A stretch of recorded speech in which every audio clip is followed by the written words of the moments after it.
Muita gente fala que o engenheiro recém-formado ou arquiteto recém-formado não sabe nada, ou sabe muito pouco, ou que o pouco que sabe são coisas sem importância. Mas eu não compartilho desse pensamento. Pelo contrário, acho que o profissional recém-formado sabe muita coisa e muita coisa importante. Porém, como todo mundo, durante toda a carreira profissional ainda falta muita coisa para aprender. Eu mesmo já estou formado há quase 40 anos e ainda aprendo muita coisa toda semana e ainda tenho muita coisa para aprender.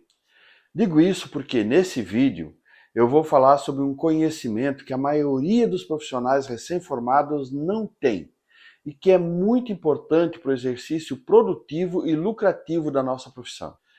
Trata-se da relação que nós temos com um dos nossos produtos mais relevantes, que é o projeto.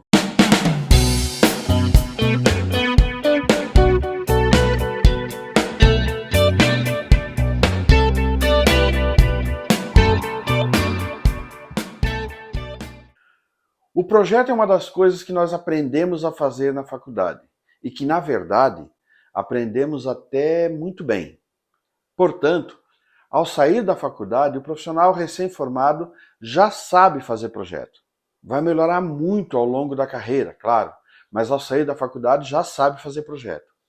Porém, durante a faculdade, a relação que nós temos com o projeto é muito diferente da relação que viremos a ter com o projeto depois, no mercado de trabalho. Durante a faculdade, fazer um projeto é uma tarefa que vai do ponto 1 ao ponto 2, passando por um conjunto de técnicas e recursos que nós aprendemos durante as disciplinas para chegar a um bom resultado. O ponto 1 é o briefing, geralmente apresentado pelo professor no primeiro dia de aula, ou no dia que o projeto é demandado para os alunos.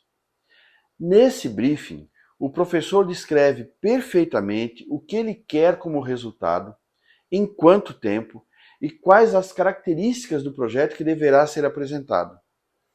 Dito isso, o estudante, sozinho ou com os seus companheiros, entrega-se ao trabalho durante dias ou semanas, até que o projeto esteja pronto para ser apresentado e entregue ao professor.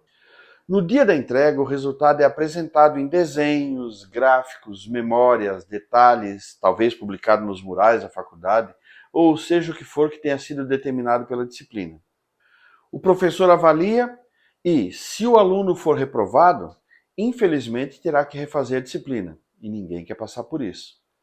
E se for aprovado, o aluno entra em férias e retorna no semestre seguinte, para refazer esse ciclo várias vezes durante a faculdade, com níveis crescentes de complexidade dos projetos, mas sempre indo do ponto 1 ao ponto 2. Quando o curso termina e o ex-aluno, agora profissional recém-formado, está no mercado de trabalho, ele acaba conhecendo o projeto com um nível de camadas muito diferente da que ele conhecia antes. A primeira coisa que ele descobre é que antes do briefing, antes do dia em que o projeto é definido e descrito e determinado pelo cliente, que agora não é mais um professor, é preciso fazer marketing, prospectar clientes, atender um cliente, apresentar uma proposta de trabalho, negociar essa proposta de trabalho, fechar um negócio, assinar os papéis, fazer uma entrevista com o cliente, fazer um levantamento de campo e aí sim fazer a reunião com o cliente, na qual o briefing será efetivamente realizado e onde ficará claro qual é o projeto que se deseja, qual é a demanda que esse cliente tem, em que nível de profundidade e para quando. Nesse ponto, o profissional já percebeu que fazer um projeto teve o seu escopo ampliado. Agora o profissional chegou ao que antes era conhecido como o ponto 1 e segue em busca do tão sonhado ponto 2. Mas entre o ponto 1 e o ponto 2, ele terá que lidar com uma série de questões com as quais ele não estava acostumado ou não tinha sido demandado durante a faculdade. O cliente muda de ideia durante o processo, empregados, assistentes ou colaboradores falham ou abandonam o trabalho, é preciso lidar com as questões financeiras, credores batendo ou esmurrando as portas, clientes de outros projetos demandando prioridades, A administração do escritório produzindo consequências quando não atendidas adequadamente. Resumindo, o percurso entre o ponto 1 e o ponto 2 é uma verdadeira corrida de obstáculos, principalmente porque o cliente agora não é mais alguém que sabe exatamente o que quer e não muda de opinião durante o processo. Ainda assim, finalmente o profissional chega ao tão sonhado ponto 2 e o projeto está concluído. Mas não é como se agora ele pudesse esquecer aquele projeto e ir cuidar da vida ou cuidar de outros projetos de outros clientes. Diferentemente dos projetos que eram feitos durante a faculdade, agora os projetos vão para o campo da realidade, ou seja, serão executados. E mesmo que o profissional tenha feito apenas o projeto e não seja responsável pela execução dele, a sua atenção continuará sendo demandada enquanto a obra não for concluída. E aí entra uma coisa com a qual o estudante nem sonha durante as disciplinas de projetos na faculdade. O seu projeto será duramente julgado e eventualmente atacado quando for para o canteiro de obras. Todo mundo dirá alguma coisa a respeito dele. Sempre haverá um pedreiro, um carpinteiro, um mestre de obra, outro engenheiro ou outro arquiteto, o cliente, um parente do cliente, um vizinho do cliente. Alguém em algum momento dirá que aquela porta poderia estar em outro lugar, que aquela parede poderia ter 20 centímetros a mais, ou poderia estar 20 centímetros mais para frente ou mais para trás, enfim, que alguma coisa poderia ter sido projetada de outra maneira. Na faculdade, isso significaria meio ponto a menos, talvez um ponto, vida que segue. Mas aqui não, meu amigo, aqui é o mercado, e o mercado é cruel, o mercado não perdoa.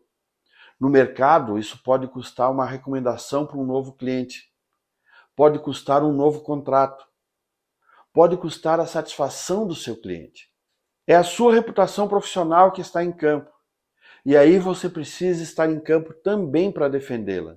Defender as suas decisões de projeto. Tentar fazer com que o seu trabalho seja o menos alterado possível. E tudo isso enquanto está tentando fazer algum novo projeto que já tenha sido contratado pelo seu escritório. Isso significa o seguinte: na faculdade, o campo de batalha tem essa dimensão.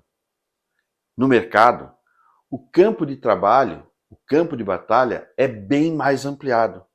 Tem muito mais pedras no caminho, muito mais obstáculos. E tudo precisa ser considerado como coisa normal. E tudo precisa ser simplesmente superado ou contornado. Porque essas coisas não são eventuais. São coisas do dia a dia de quem faz projeto profissionalmente.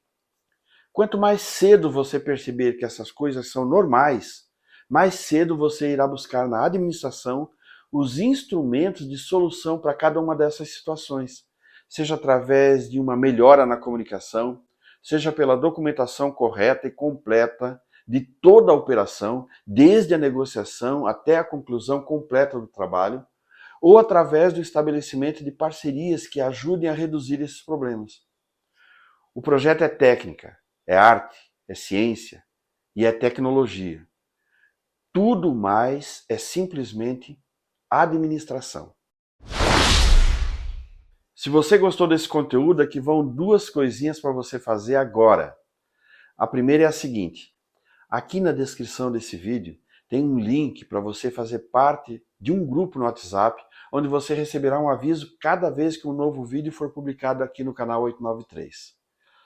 A segunda coisa é curtir e compartilhar esse vídeo com algum colega que possa se interessar por esse conteúdo.